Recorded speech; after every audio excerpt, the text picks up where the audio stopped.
Hey, how's it going, guys? Welcome to a $2,000 gaming PC build. Now, before I get started with this video, I just want to preface that if you're looking to buy a gaming PC to run games like Battlefield 3, Witcher 2, Metro Last Light at 1080p at reasonable settings and reasonable frame rates, check out one of my $800 or $1,000 builds. This PC is for the highest end of gamers, the gamers that want to play at the highest resolution and get really solid frame rates. Also, if you want to do some video editing on the side, this PC is also very good for that, live streaming, all that kind of jazz. So with that being said, let's get straight into the video. For the CPU of the build, I went with the Intel Core i7-4770K. It's Intel's newest line of Haswell CPUs, and this is 3.5 GHz, but this is a 4770K, so take that 3.5 GHz with a very grain of salt, because since it's a 4770K, the K signifies that the CPU can be overclocked, and you're definitely going to want to do that if you get a K-series CPU, because that gives you a whole lot of extra mileage out of your CPU, gives you a lot more performance, but you do need a decent CPU cooler, and we did get one with this build.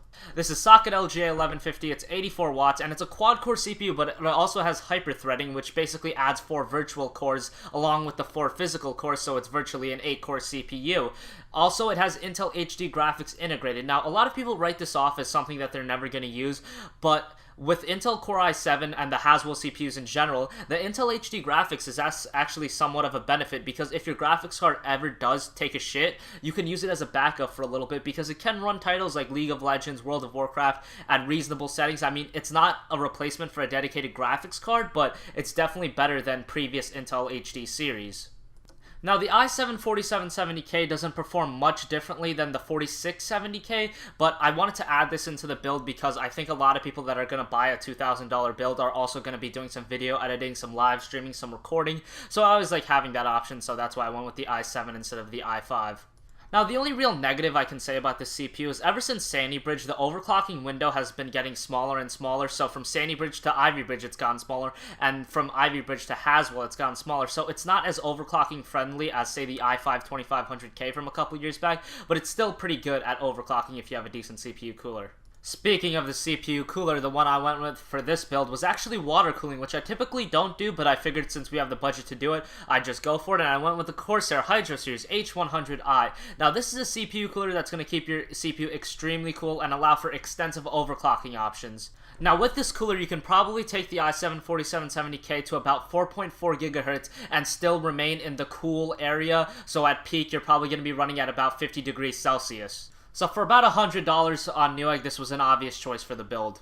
Now for the motherboard, I went with the Asus Griffin Z87. It's an LGA 1150 board, and it used the new Z87 chipset. I think you guys are going to get a kick out of this board with all the features it has. The board has 4 memory slots supporting up to 32 gigabytes of RAM. It also has 2 PCI 3 16X slots, so you guys can go for a Crossfire or SLI configuration if you so see fit.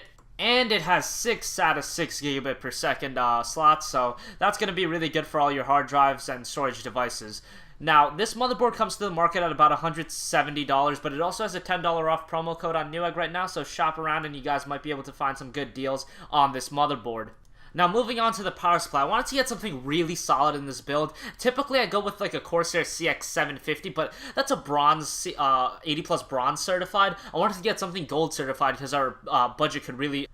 For the RAM, I went with 8GB of G.Skill Ripjaw's X Series 1866 speed 24GB sticks. Now, some of you might be asking why I didn't go with 16GB of RAM. The main reason was 16GB of RAM is still $140, $150, and I didn't want to really spend that much money. I know this is a $2,000 build, but I wanted to put money towards some other stuff, and if I got that, I wouldn't have been able to got the 780, or I would have to compromise in something else, especially because 16GB doesn't even help that much in gaming. I know it does help in video editing slightly, but still 8GB is more than enough. I mean, most games don't even use 4 at this point. Most games do use 4, actually. 8 is what most games don't use, so yeah, 8GB of RAM is going to be fine. If you want, you can add 8 more gigabytes, but you could do that in years. It's not going to help right now for video games.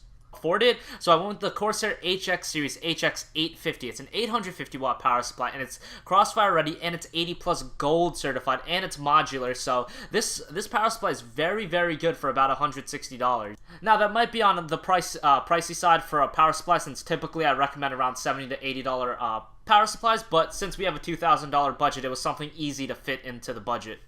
This power supply is going to be able to power the build no problem, especially because the Intel Core i7 4770K, while it uses more wattage than its previous generation, still is pretty power efficient.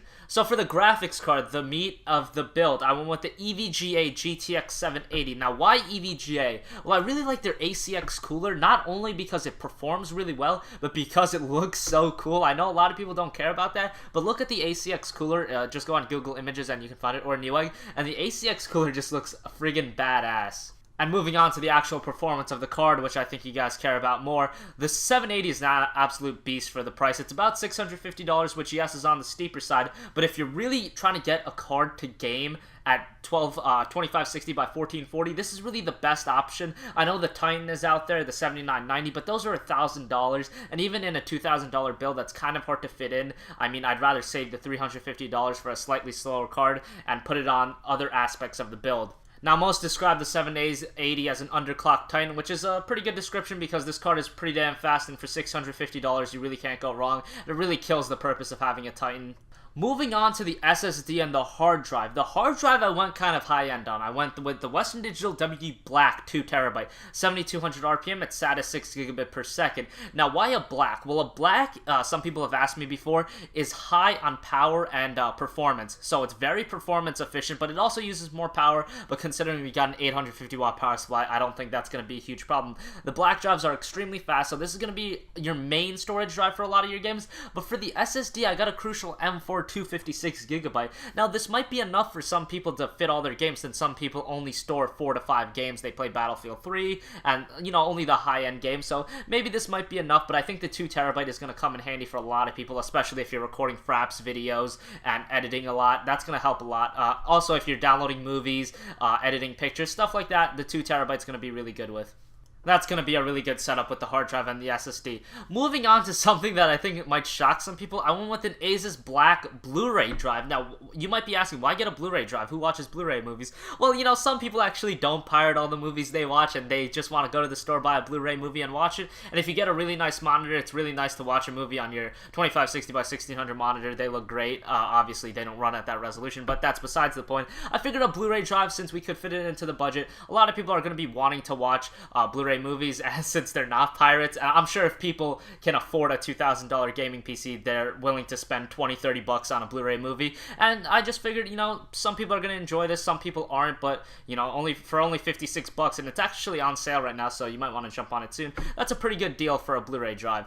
Finally, for the case, I went with the Cooler Master Half 932 Advanced. Now, this is about $155, but right now on Newegg, if you get it right now, it's actually, there's a lot of savings on there. There's like a $25 off promo code, and then there's a $15 off mail-in rebate, so a lot of values. Okay, right now, if you add everything together, you actually get this case for $120, so the typical price is $180, so it might be a good idea to jump on that now. Thanks for watching this video, guys. If you guys could comment below, I recorded this video several times, and I really tried to be precise with it. I really tried to not ramble on.